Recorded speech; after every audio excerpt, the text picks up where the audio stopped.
new map, Tower. The action takes place at a high altitude over this major city of South Korea. From the get-go, this map offers players a unique exterior rappel on the facade of the building, while inside the walls, the Rainbow Six team has found a layer of fraudulent organization that owns the tower. A small luxury office in the tower was found to hide the core of an evil financial structure with some of the richest fortunes around the world placing money under that investment company. When they found Team Rainbow had infiltrated the tower, all chaos broke out. Thematically speaking, most of the rooms in the tower are public spaces, entertainment areas, museums, restaurants, and bars and lounges. As one of our writers described it, you're going to feel fairly safe in this environment that is actually filled with action-packed destruction. But of course, all the rooms inside the tower are not as charming as they used to. You'll see a lot of destruction, and gameplay-wise, this map offers a mix intense of close and long-range fights with many angles and catwalks that players must be extra careful at all times. Without further ado, let's dive right into the new map, Tower. Madi, run us through all the beautiful things about the tower. Run us through the basics. Yeah, this is really cool. One of our most exciting maps, It is a really special map. Starting off, Tower is a massive 3-floor building. And we jumped, like you said, a really, really good amount of long-range, close-range combat. But what's most special about the map, what we never did before, is that there is absolutely no exterior gameplay. Almost exclusively, all of the action takes place inside of the tower. That's really interesting. So there's no exterior spawn points for the attackers except for this rooftop, right? Exactly. Yeah, but there's nothing that the defenders can actually go out into, and they won't get detected. Exactly. Yeah. So they'll never get detected inside, and the only exterior you'll find is the attacker spawning on the roof, either on the north side or the south side. And from there, they have to make a decision on how they want to approach the objective. And this decision is really important, and it's broken down into 2 pathways that they can take, right? Absolutely. Why don't you break us down those pathways? Yeah, we have the elevator route as a first pathway. This is really intense because this is going to take you straight into the heart of the tower. And you can also get down, take the catwalk, but if you decide to rappel down to the elevator, you have to be really careful because it's going to be contested. And you'll have to drone in, you have to communicate with your team, and this is what you'll need. I have to interject here. The map's not that dark. It's the stream that Ubisoft is outputting. It's not that dark. It's actually a lot brighter than that. A lot of conflict. Yeah, a lot of, that's a key point. And I saw there's a few hatches too, a few catwalks, a few playtests that I was in. You know, you could really utilize those catwalks to really your advantage, which is really fun. Absolutely, yeah. Cool. So what is the other pathway that attackers can take to get into the building? Yeah, so the other pathway, this one is also really, really special because I know this is something that players wanted for a long time. So you can actually rappel on the facade of the building, and you can see the amazing art the team made, and you really feel like you're in there. And so what it means in gameplay terms is that using the exterior rappel will let you have a safer approach into the objective. So you will have more breathing air, so you have more breathing space, to get into the objective. Really interesting. So basically 2 pathways for the attackers to take to infiltrate this building, and obviously in the defenders they have many decisions to make as well. So let's take a look at the tactical maps breaking down, starting with the 2nd floor, where that holds the museum and office. So break us down what's on the Justin. 2nd floor. So this floor is divided by a center hallway where you'll find the elevator at the end.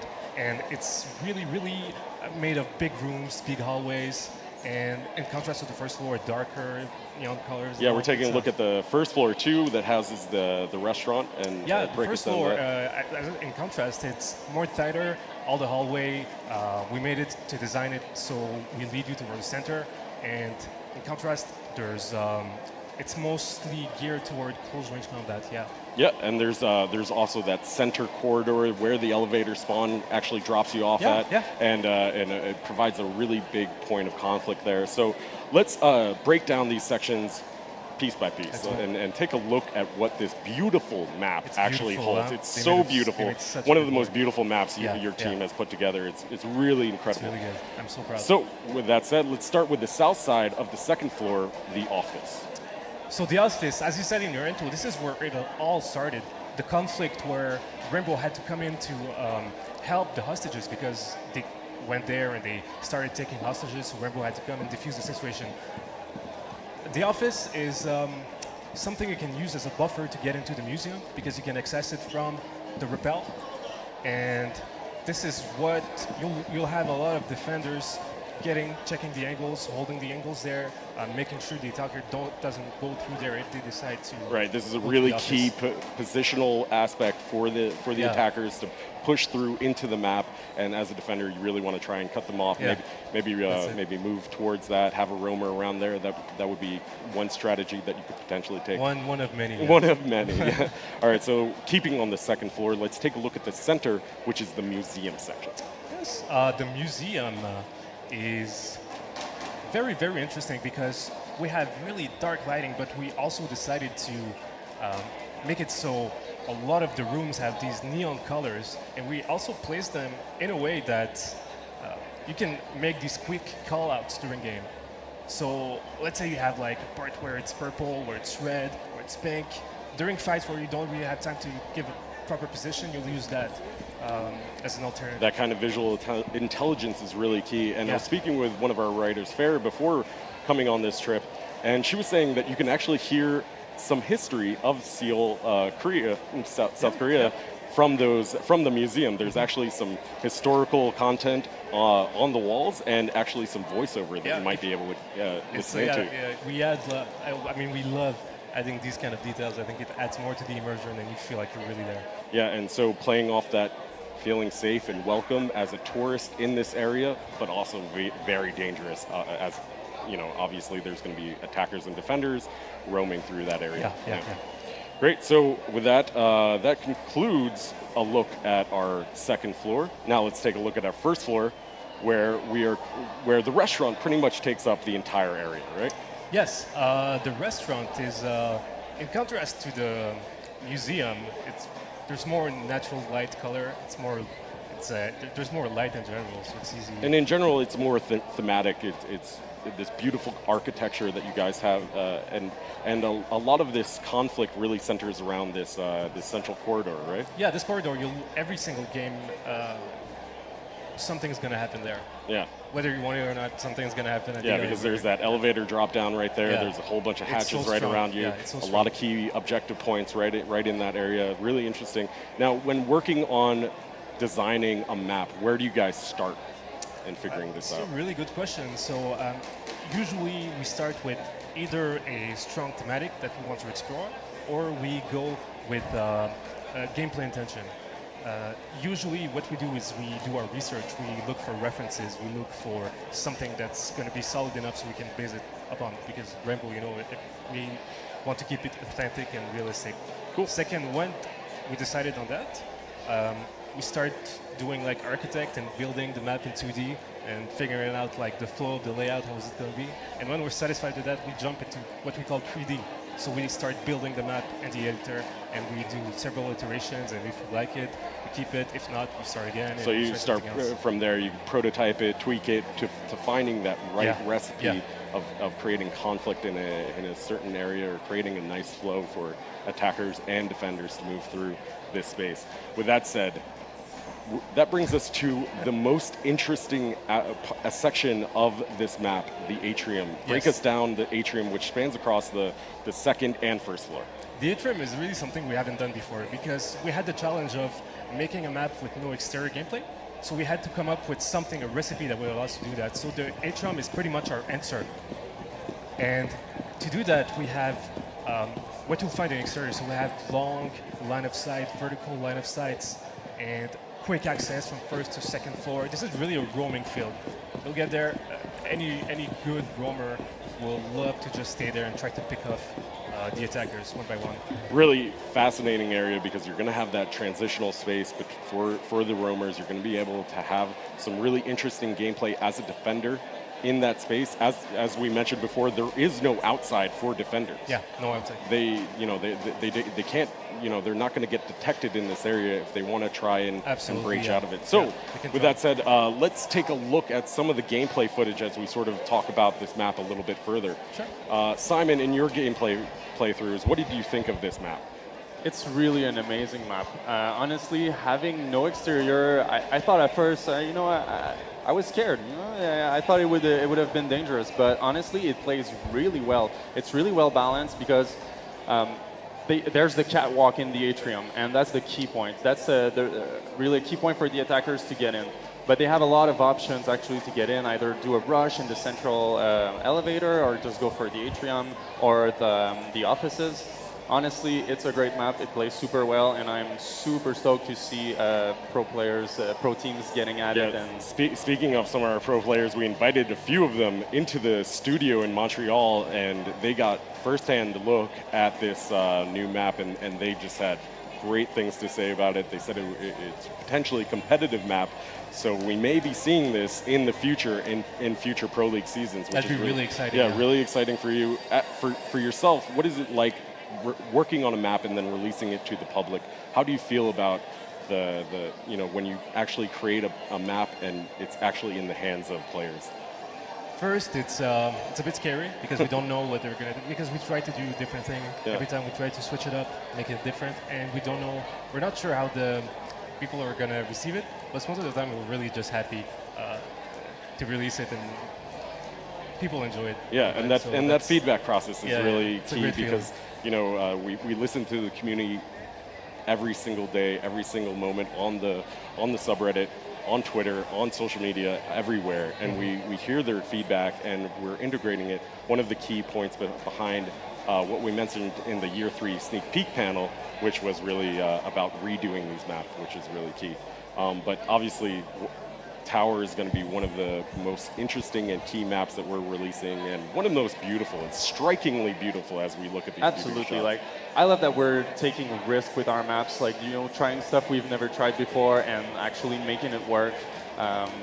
We already have a lot of maps that work, that were competitive, so we're taking a couple of risks, and I think it struck a really good balance in that one with the brand new elements. So Don't forget to break the subscribe for the Jaeger Elite, the Xbox One giveaways in description. Hit the subscribe, the like, and the bell. Come together, bring together your immersion, and you're just placed in this world and placed in this map that feels real and feels like it's in an actual environment, which is really cool. So that is a look at the Operation White Noise map Tower, coming to you guys for free with Operation White Noise, which is really exciting. I cannot wait for players to get their hands on this. Without further ado, so that's that look at the map. Let's take a look at the operators, and that's where I'm bringing in my man Simon. Obviously, with Season 3, we are releasing 3 new operators. The first one, Zofia, comes from the Polish Grom operation, followed by the South Korean operators, Dokkaebi and Vigil. These 3 operators are coming to you with Operation White Noise, and let's break them down piece by piece, gadget by gadget, and let's start off with Zofia. Here's a quick look at her.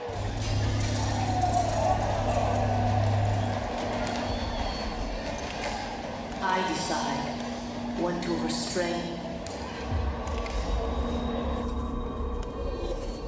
and when to kill.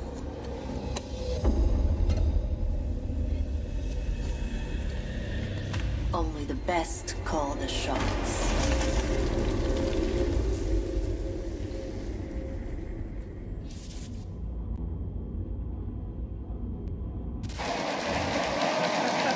That is Zofia Balsac. Amazing. Amazing. Clearly, Zofia is the sister of Ella, the older sister. She is more decisive, more resilient, and more experienced in her work. She actually joined Team Rainbow to connect closer with her sister Ella, and we cannot wait to break down her gadget. Simon, let's take a look at it and tell us what your game design intentions were behind Zofia. So with Zofia, we wanted to make a really strong pusher, an aggressive entry fragger that has a lot of tools at her disposition. Absolutely, and so it comes with Yeah, two kinds of ammo and Absolutely, it comes equipped with the KS-79 Lifeline, which is a dual barrel grenade launcher. And yeah, so as you were saying, she has two types of ammo. The first type being an impact grenade that will destroy soft surfaces. And the second type of ammo is proximity proximity grenades. So as you can see, she uses the impact first and then the concussion so she can get the entry frag. so clearly this is she shares a little bit of similarities with Ella. And what other kind of similarities does she share? Well, since they are sisters, they are. Well, right now what we're seeing is that she is able to get herself back up from DBNO with 1 HP.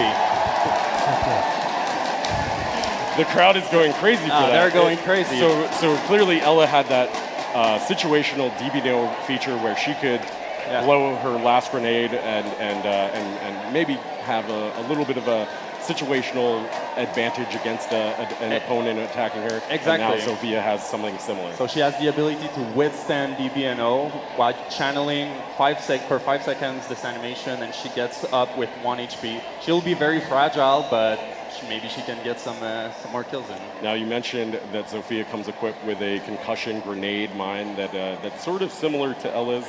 But she also shares something similar, like even closer to Ella, when like some kind of special ability happens. Absolutely. Right? So since they are sisters, they are each resistant to each other's abilities. So the effect of Ella's mine will be shortened drastically, and vice versa. Ella herself will not be affected as strongly by her proximity or concussion grenades. So they're less affected by each other's gadgets. Exactly. And that's really cool, tying in a little bit of that storyline with Ella and Zofia, which is really cool. Exactly, So, they are each other's soft counter. Yeah, so that is a quick look at Zofia's gadget and her special abilities. So let's take a look at her loadout. So she is a 2-speed, 2 armor. We felt like this was the right spot for her. We didn't want her to be too aggressive, but we also wanted her to be resilient. So she can take a little more in. A little bit of a beating, but yeah, Exactly. but she's also not like a super roamer. But she comes with that utility, as you were saying. And Exactly. let's take a look at her primary and secondary weapons. So she comes equipped with the LMG-E, which is a LMG with a 150 bullet magazine. She comes with the M762, which is a more standard assault rifle with a 30 mag capacity. And she also has the PR-15, which is Ella's pistol, which comes equipped with the red dot sight. So both Ella and Zofia are going to be a force to be reckoned with this secondary, with the red dot sight, and a gun. Zofia comes with a LMG with 150 Yeah, bullets. she can lay suppressive fire all day. So a ton of utility with this operator. Let's take a look at some of her gameplay footage in action and what it kind of looks like. So Simon, how do you feel as though Zofia is going to play in Pro League? I think it's going to be interesting to see with what operator the teams replace. Just want to let you know it's not that dark. It's just the Ubisoft stream makes it look dark, so it's not that dark.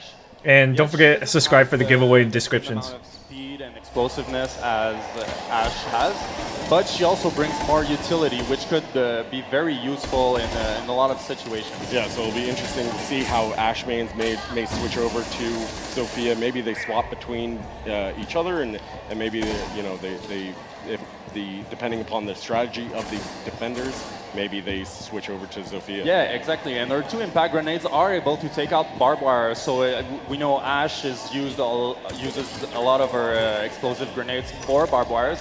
Well, Zofia can bring that to the. Yeah, absolutely. And one of the key things in Pro League that we've seen is that those barbed wires becoming so key at slowing down enemies, and even those traps do her impact grenades blow up traps as well. Exactly. So it'll be interesting to see if they think it's an interesting choice to trade a little speed for utility. Yeah, and I think with her strong loadout, with her LMG and AR, it's going to be really interesting to see how she plays out. And one more thing to note is that she can be quite the playmaker because her her concussion grenades can actually bounce off walls, so you don't have to expose yourself to get a concussion grenade in. So if you know like the defender is hiding behind a cover, you don't even need to expose yourself. You try to do a little trick shot with the door frame, and then you get in and you grab the frag. So super utility. You don't even need to see the opponent to shoot her grenades in. Exactly, and really cool. as we just saw, it's really proximity based. So as soon as the proximity grenade flies near a defender, it will explode instantly. And then it'll hit multiple defenders. And right? it will hit multiple defenders and even herself if she gets caught in the radius, just as Ella's with her mines. Yeah, and we're noticing that it's a similar effect to Ella, but slightly different. Is about the same time length that it lasts? It's about the same length. We wanted to have like this kind of like a wink at her sister. They're really like connected, and yeah. Yeah, and I think even they have a few voice lines together that you might be able to hear if you're playing as Zofia and Ella's in the game too. Yeah, that's pretty awesome. I think the narration team had a lot of fun with that and put a bit of playfulness into the game, which is really Absolutely. great. Yeah, really great. So that is a look at Zofia, and let's take a look at our next operator, Vigil, that is coming with Operation White Noise.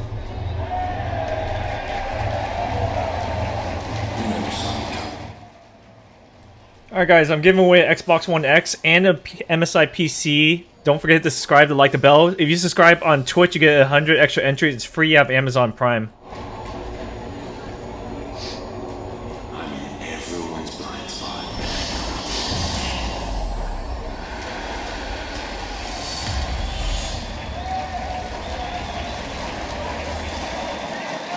Really, what a cool CGI trailer Yeah. for Vigil. That's one of the coolest ones I've ever seen. Yeah, it's really badass. And one of our lead writers, Lucien Souben, described Vigil for me, and I wrote it down real quick because his backstory is really interesting.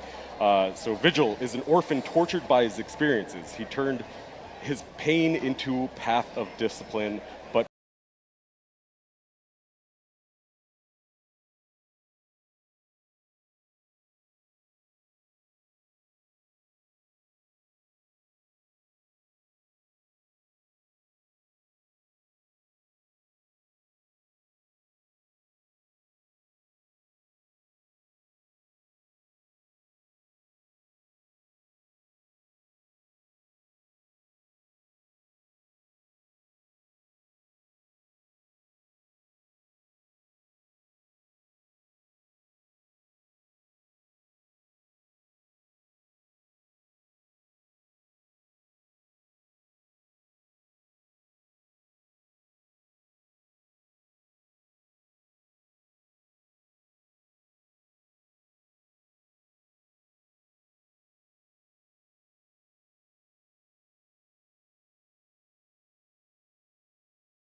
J'aime beaucoup son icône à Vigil. Ouais, clairement tu le repères. he cannot hide from IQ unless he turns it off. That is amazing.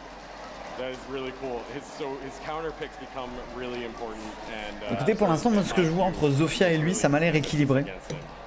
Je vois pas d'OP trop pété. Maintenant, on ne fait que voir, on ne teste pas, donc c'est très dur de juger. Well, actually, Justin, there is two more softer counters to Vigil, which is Thatcher, Thatcher and Twitch. Thatcher, le contre. if he gets caught in the radius, it will temporarily disable his. Donc ça va désactiver temporairement normal. son truc logique. Et pour Twitch, if by chance you arrive si and par you chance manage to tu arrives pinpoint him and shoot him, it will disable his cloaking with the Twitch drone. à tirer sur lui avec un Twitch drone, ça désactive complètement son gadget. Exactly. But she won't be able to see him, right? No, she won't be able to see him from the drone. Only if Ok, she elle le gets verra a- pas. a Il faut que le shot truc where soit. he is, Ok, she il knows faut where he is. que son gadget soit activé. Il faut que Twitch arrive à tirer dessus sans le voir, puisque du coup, Ouais. il est invisible. Mais si ça passe, ça détruit complètement son gadget. At the gameplay footage of Vigil in action. Non, ça ne change pas les traces de pas pour And Jackal, tell us bien a sûr. little bit about how you On va voir un petit peu ses armes ici integrating, et ses habilités. Donc là, on voit le cooldown hein, de son gadget qui descend. Et là, je présume qu'il a l'effet encore. Voilà, là, il n'est pas activé. Et là, il est activé. Alors, qu'est-ce qu'on a? On doit... Oh, ça se désactive tout seul à la fin du shoot. En fait, je pense que dès qu'il tire, ça le désactive son gadget. Bon, c'est encore Jérém qui a dû faire des vidéos à la manette. By entering, you won't be able to pre-fire him because you can't tell where he is. So I think it's going to be actually a huge game changer. I feel like he's going to have a lot of harassment ability where he is just hiding out in a room. Regardez un petit peu le gameplay. Ils ont changé le HUD du gilet de Rook. Oui, en bas, effectivement, le gilet est bleu. Oui. Alors, on a une autre arme là, j'ai l'impression. Son icône est très très belle. Basically, it's making the attackers lose time. And so they're going to have to figure out where he is. They're going to have to. Donc, le cooldown est assez lent quand même. Hein. Je pense qu'on a une vingtaine de Il est très très long. Ouais. He's just going to make the attacker lose a bunch of time, and that's what he brings. And I feel like he's an interesting parallel to Caveira. Because he does have a similar ability where it's C'était un uniforme de Pulse qu'on a vu en blanc comme ça. Exactly, and that's what he brings to Là, the le team. Pulse. Kills Ouais, C'est c'est un- un peu avec une calvitie. Non, on aurait dit un truc japonais avec un bandeau. I don't Ibana know. I think Proling ici. Caveira plus Vigil might be a little overkill. I don't know, but I mean, I would be terrified playing against that. Yeah, I'd be a little afraid as well. Yeah. Obviously, a really interesting operator with Vigil. Très And now let's intéressant. take a look at our third and Et remaining on va voir le operator, dernier Dokebi. opérateur, l'attaquant donc, Dokebi.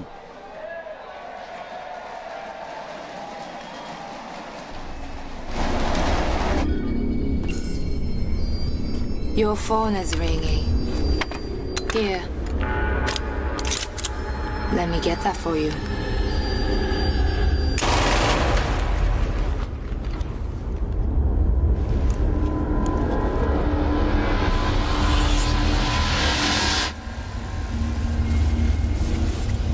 Badass. The crowd is going crazy here for that trailer of Dokebi, one of our most interesting operators. Alors, Dokebi, Have ever released. l'un de nos It's opérateurs les plus really intéressants, game-changing operator. qui And change before I vraiment get le into jeu. her gadget, I'd like to just read a little bit of her backstory that was Ah, un provided petit coup d'œil à by son Lucian. background, à sa bio. Thank you, Lucian, if you're watching. Dokebi is a driven hacker who never really fit in with conventional military structure. She was used to doing things her way, but her technical savvy made her Quelqu'un qui a toujours aimé faire les choses à sa façon, qui a jamais été très à l'aise dans les règles de la société. C'est une hackeuse, bien sûr, et qui doit traiter beaucoup de menaces, enfin, pas mal de menaces par rapport à ses nombreux ennemis. Qu'est-ce qui se passe pour Dokebi? So we wanted to have an attacker that's really Logic focused bomb. on intel. So she comes equipped with this tablet, and she has this ability called Logic Bomb. Logic And Bomb, qu'est-ce when donc? she activates this ability, it makes all of the defenders' phones ring. LOL, ça fait sonner les téléphones des défenseurs. You know, that sounds pretty insane. How does she actually do that? Let's take a look from her perspective. Yeah. Attends, quoi? Ça sonne vraiment So chelou, you'll donc on va regarder un petit peu. Ouais. Activate the Logic Bomb. And then on her right, she can hear that there is a defender. And you Ah, see c'est Valkyrie marrant. was attempting Lol. to shut down monstrueux. the ringtone that Dokkaebi was making. En termes Il d'idées. est obligé d'appuyer sur son portable pour que ça arrête de sonner.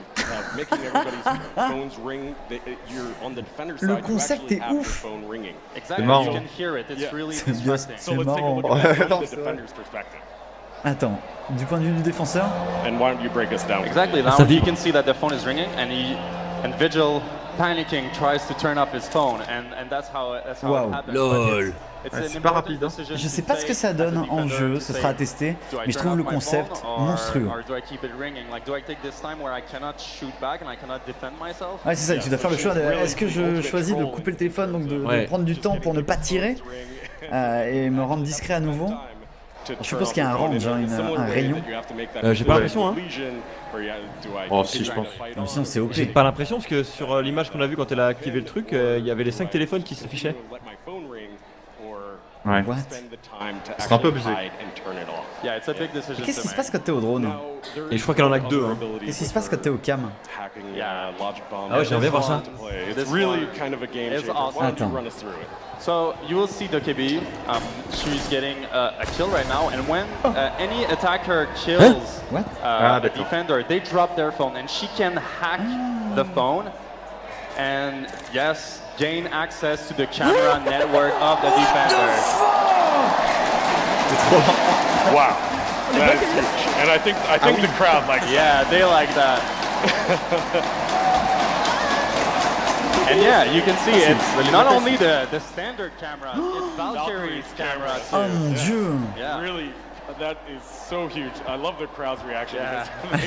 Je vois le chat péter un câble. Quand il dit game changer, il déconne pas le mec. Alors, du point de vue des défenseurs, qu'est-ce qui se You're passe? watching your cams, trying to get a call out for your team, and then Dokkaebi hacks into the network. She will get that signature image in your face, Ouais, t'es au courant distracting quand même. you, trying to make call outs, and that's how you know your network has been compromised too. Honnêtement, je sais pas, on en parlera ensemble les gars. Ça me fait rêver. En fait, c'est une dimension. Tu sais, depuis quelques temps, les opérateurs, c'est un peu toujours voilà, le même concept, un petit peu qu'on change un peu, qu'on sort. Là, c'est un truc complètement nouveau. Bah, clairement, ça les déboîte. cams sur site, c'est fini quoi. Le hackage sur site, c'est fini. Oui, non mais c'est ça. Et ça va faire évoluer le jeu, mais ça va lui faire un bond énorme. Alors, est-ce que c'est overpowered? Je sais pas. Attends. Elle a un DMR.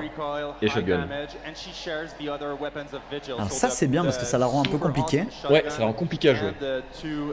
Et pour le coup, c'est vraiment des armes où t'es obligé d'assurer sur tes balles, quoi. T'as pas de rafale possible.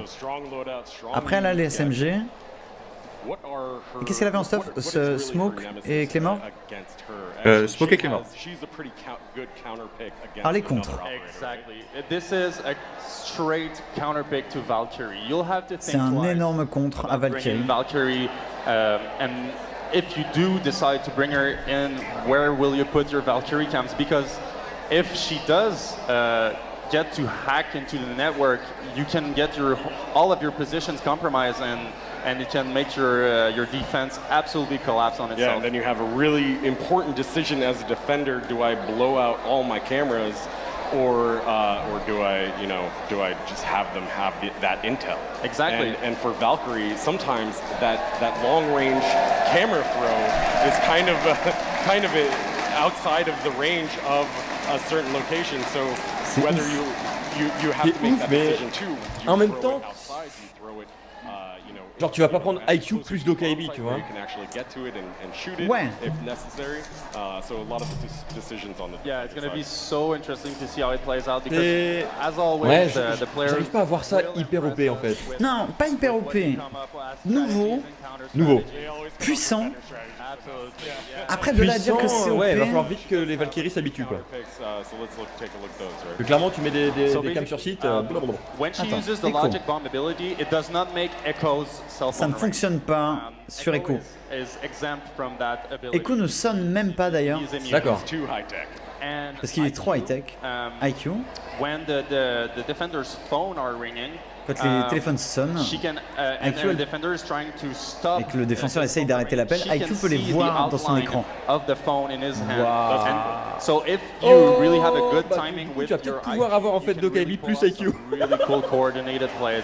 So an interesting thing where Comme je viens de le dire, hein, really high tech lorsque le téléphone est en train de sonner, IQ repère les téléphones Ouais, c'est ça. avec son gadget. Donc en fait, j'ai rien dit, tu pourras avoir DokeBee plus IQ. IQ is going to be able to counter everyone. Yeah, absolutely. So, with that said, that is a look at DokeBee. Le Let's combo take a look peut at être her gameplay footage real quick. Ultra puissant. So, Simon, DokeBee, how do you think pro players are actually going to On va voir un peu ça en jeu. provide a strategy around her? I think she's going to be a strong pick, but maybe more of a situational one. So I think how it's going to play out is that if the other team, if the team knows that the other team is running a strong Valkyrie and they want to counter Ouais, that, il fait sonner tout le monde. Hein. J'adore le design. To be a On really les entend pas strong très bien counter parce qu'il y a to pas that mal de bruit. defense. Yeah, and I think it should be mentioned that DokeBee does have C'est un DMR, hein, c'est dur à Tout est... Ah oui, c'est très dur à manier les DMR.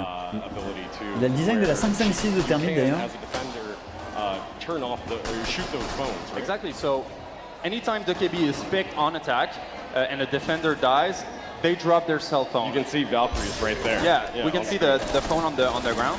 And as a defender, you can try and deny the hack by maybe taking a risk, exposing yourself, shooting down the phone to make sure your camera network doesn't get exposed. And so there's going to be a lot of really interesting decisions to make on the defender Now, side. on DokeBee's opposite side, Vigil, he has a cloaking ability that prevents him from being seen by Mais drones. pas d'ace de DokeBee là-dessus. He gets seen by hacked cameras. Yeah, so when the attackers hacked into the system and look Ouais, il through fait the vraiment sonner les cameras, 5, hein, j'ai l'impression. Vigil is going to stay invisible to those hacked cameras, so he Les 5 stays peut-être dans immune une to zone that. quand même. Really À voir interesting après. gameplay between these two operators that we're releasing now, where one has one ability and it's you know, it can be countered against DokeBee as well with his ability. Exactly, like Vigil is just a ghost. Ah, il peut le faire all, qu'une fois, hein, j'ai sorts l'impression. of, electronic watching, like either Deux, drones or deux. cameras. Normalement, on en a Do you deux think dès she's le going to début. be one of those D'accord. must Ouais. picks that come into Pro League? Like I said, I think really she's going to be a little more situational. She's strong, although like I'm curious C'est to see insane. how her Ce weapons truc are est going to insane. because they are very highly lethal. It's one of the strongest DMRs that we have in the game. The recoil is Un des very DMR les easily plus puissants, manageable and it avec has un one recul bullet. facilement It's facile à gérer, gérable, là, ouais. c'est compris. such a fun Alors Blitz a une nouvelle operator to play with. uniforme aussi, on le Well, voit she là. has two SMGs as secondaries to And yeah, Et oui, once you ouais, ce run qu'il a dit, out les of, deux secondaires of sont ammunition, you des can switch armes à tir SMG, automatique. two amazing SMGs, well, machine pistols in yeah, fact. machine pistols. Yeah, she just has a great loadout. She's just so much fun to play with. I think the players are going to have a total blast with this season. Really Le chibi de DokeBee, quand on a vu un peu là quand elle faisait le reload, était très joli. Coming with Operation White Noise, our map, but there is a little bit more coming. Il y a un And, peu plus qui releasing arrive. with Operation White Noise, we have a few little surprises. Alors, quelques petites Hein surprises en plus. And an elite skin. Un So skin let's take elite. a look at Mute's elite Mute, skin that will le be skin launching elite with de Operation Mute. White Noise. Obviously, elite skins come with a head-to-toe customization and a unique gadget customization with an MVP winning, Cam est ultra stylé. which is so cool. Which is so That's cool. one of the coolest. Ah, c'est bien stylé l'effet de brouillage sur la I've vidéo. ever seen. Yeah. It just like blacks out the camera, which is really awesome. And of course, with every season, we also provide brand new BDUs for our operators that are releasing. Alors. So here's a look at Sophia's BDU that will be available with the launch of Operation White Noise. Okay. These are special customization items that you can get at launch of the season as well. And here's Vigil. Vigil, something that's really cool. Vigil, il est ultra badass. Tellement badass. Customized Ah ouais. here, so I'm sure you'll be able to see a little bit more of that in the future, which is great. And then finally, DokeBee has a little bit of a customization item as well, option as well, with her beanie and her outfit as well, which is really cool, and her little logo in the chest, Yeah. right there, which is great. Very well made. So all of that coming to you very soon. Ça sort And très of bientôt. course, with every operation, we have a ton of general tweaks and Et bien sûr, improvements. énormément de changements. Just so many things coming out with Sur you un tas de with choses. Operation White Noise. and you'll actually be able to get the patch notes starting tomorrow. Et le patch note sortira demain. Starting tomorrow, we are really happy to announce that launching on November 20th is the full technical test server for Operation White Noise. You will Le 28, il a dit November 20th. J'ai pas entendu. Non, 20, c'est ça. Demain. Le 20, donc. Ah, ok. Donc Demain. Bonsoir. Qui c'est qui déménage demain? Phones when they go down to ensure Dokebi can't hack them. There are also a few ways to evade her logic bomb, like being near a mute jammer when the hack goes out, or playing as Echo, who is immune to her hacks because the two often collaborate on tech stuff for Team Rainbow. But when it comes to avoiding hacked cameras, there's a new operator that takes evasion to a whole new level. Meet Vigil. This South Korean defender does not like to be surveilled, so he's got a gadget that lets him turn invisible to camera feeds. His electronic rendering cloak doesn't muffle his steps or affect his visibility to the naked eye, but if you're trying to drone him out or spot him on a hacked camera feed, you're out of luck. Affected drones and cameras emit a white light, and Vigil's ability causes a visual interference pattern to appear on any feeds that it's affecting. These cues tell attackers that Vigil is somewhere nearby. As a 3-speed, 1-armor defender, Vigil has the quickness to cover multiple areas of entry and sow doubt among the attackers about where he actually is. His ability works similarly to Caveira's Silent Step, so he can't be cloaked indefinitely, and his cloak vanishes when he shoots or does something to affect the environment. Also, like Pulse and his heartbeat sensor, Vigil can be detected by IQ when he's using his ability. Jackal can scan his footprints too, but if you don't have a strong anti-roamer operator in the field, you're gonna have to be extra vigilant. Friendly, last operator standing. On to our third operator, Zofia. This tough 2-speed, 2-armor frontline attacker from Poland's Grom CTU is as in-your-face as operators get. Her unique gadget? The KS-79 Lifeline, a double-barreled grenade launcher. In one chamber, she's got impact grenades. In the other chamber, concussion grenades that'll knock the sense out of any nearby defenders and make them all too vulnerable. She can switch between barrels with the press of a button, and she doesn't need to reload between shots. And the thing about those concussion grenades, you can bounce them around corners and land them in some tricky spots before their timed trigger goes off. They also have a proximity trigger, so if they happen to fly near